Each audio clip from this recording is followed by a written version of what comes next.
What's up, you guys? Jesse here with Ultimate Punching. Today we are going to honor the final walk that Dustin Poirier is going to be making tomorrow night. His final fight in the UFC against Max Holloway. And I thought it appropriate to pay tribute to his career by giving you guys his top 10 performances as far as I see it, his top 10 fights. Let me know if you agree with this list. Let me know if there's anything I missed. And before I get into it, if you wouldn't mind hitting the like and subscribe button, helps the algorithm, helps grow the channel. Let's get right into it. I'm going to start off by putting and coming in at number 10, Dustin Poirier's fight with Khabib. Now, when I watched this fight live, I'm a Khabib fan, right? So I was absolutely sure Khabib was going to kind of dominate and finish him, right? What I will say is there was a moment where he jumped the guillotine on Khabib, and it looked like that was pretty tight, and it was getting pretty close. Now, later on, it kind of came out that, this was part of Khabib's game plan. He's going to make his arms tired, and then he's going to, ground and pound him, finish him, submit him. But there was a time there where that was like real nail biter. I think it had us all on the edge of our seats. Will this be Dustin Poirier getting his undisputed title? It ended up not happening, but still, it was a very entertaining fight while it lasted. And I would put that one at number 10. Now, here's the thing, guys. Like, I'm not going to be putting in some of his more earlier stuff in his career just because I wasn't a big fan back then. So, like, I'm not as familiar with that work. But there's a few here that come in a little bit earlier. I believe I saw them and things like that. But I just want to let you guys know about that. Coming in at number 9, I'm going to say his performance against Alvarez. Great performance. He ends up getting the W, some back and forth action, uses some crisp boxing and his skills there, and he ends up getting the win. Another great fight, great performance by Poirier, and that put him on, I believe it was a 3-fight winning streak after that. Yeah, so this was the second fight with Eddie Alvarez. The first one was a no contest. Second one, he was on a 4-fight winning streak, actually. He had just beaten Gaethje, then he fought Alvarez right after that. So that's what it was. Right after that, I'm going to put the Poirier versus Pettis fight. Bloody fight. Poirier comes out on top.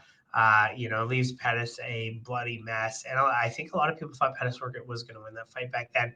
But again, this was the start of that 4-fight winning streak. And I think after that, he ended up, fighting for the belt against Khabib. He won the interim championship off of Max in the final run of that winning streak.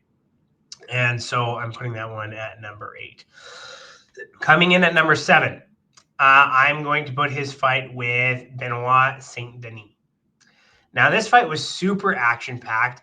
It was super interesting, too, because, first of all, like the backstory here was really interesting because I think Benoit Saint-Denis was ranked like number 12, kind of a marauder, really skilled, good wrestling. I think he had just come off a big head kick win off of Matt Frivola, if I'm not mistaken.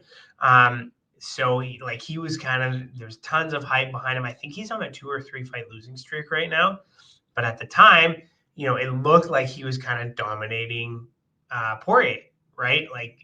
But the funny thing is a lot of the problems that happened with Poirier in that fight, he brought it on himself.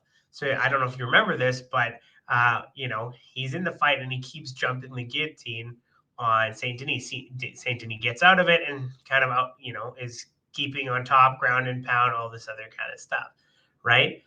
And the round before he knocks out Benoit Saint-Denis, it was hilarious because his coach in the corner is like, okay, no more guillotines. This isn't working. We need to stop this. No more guillotines. And he goes out and does it again before he gets the knockout. Now, the funny thing is, after that, a reporter asks him, and he's like, okay, what did you think about his takedowns? Where his takedowns good? It's like, he didn't take me down. I took myself down by jumping the guillotine.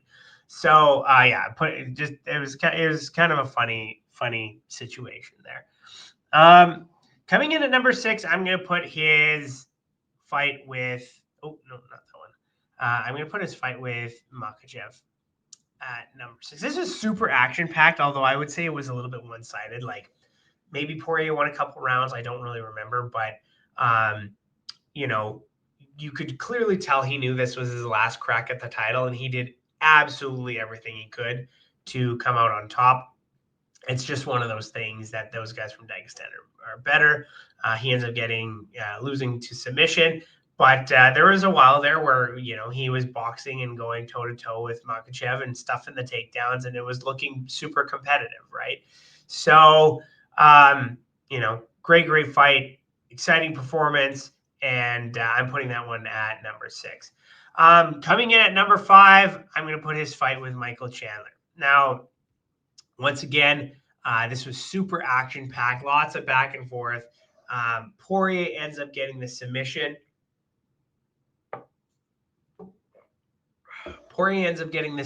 Here. Super bloody, kind of gross even. I don't know if you remember that fight, but I think it was something like Chandler ends up blowing his broken nose full of blood into Poirier's mouth and, fish hooking and doing a bunch of dirty stuff. And, Poirier kind of calls him out on it, right? So, but I put that one at number 5. Let me know if you agree with this list. If there's anything else that you would add here.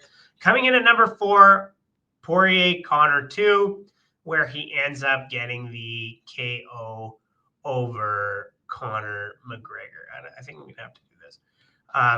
So I'm gonna put that at number 4.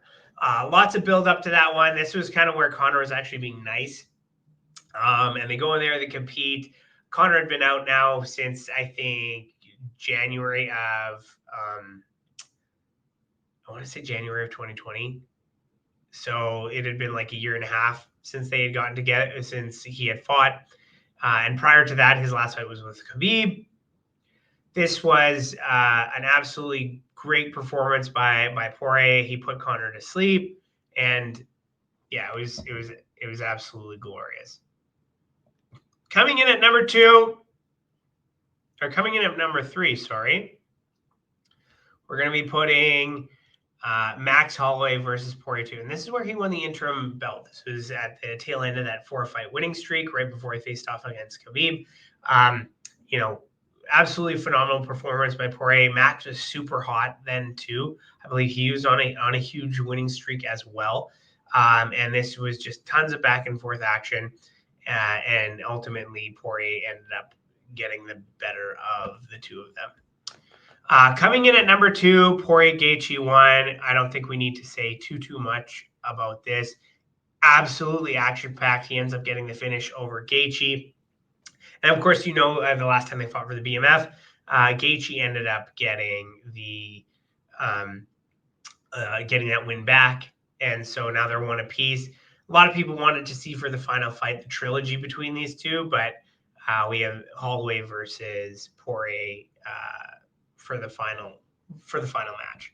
And coming in at number 1, and I know some people disagree with this, but I don't care. This was my absolute favorite fight ever for Poirier, was when he fought Dan Hooker back in 2020.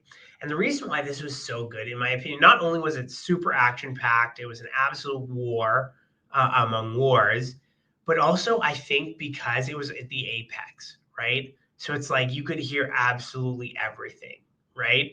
You could hear just the thudding of the punches. You could hear them going at it. It was super, super back and forth, a bloody mess. Of course, Poirier ends up getting the win, but incredibly competitive. And if I were going to, if I had gotten my way, this would another matchup between Poirier and Hooker would have been on my list of what I wanted to see for their final fight, for Poirier's final fight. But anyway, that's my list.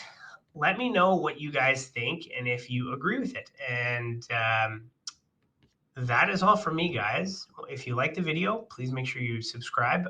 Helps with the algorithm, helps grow to the channel. And we'll see you guys next time.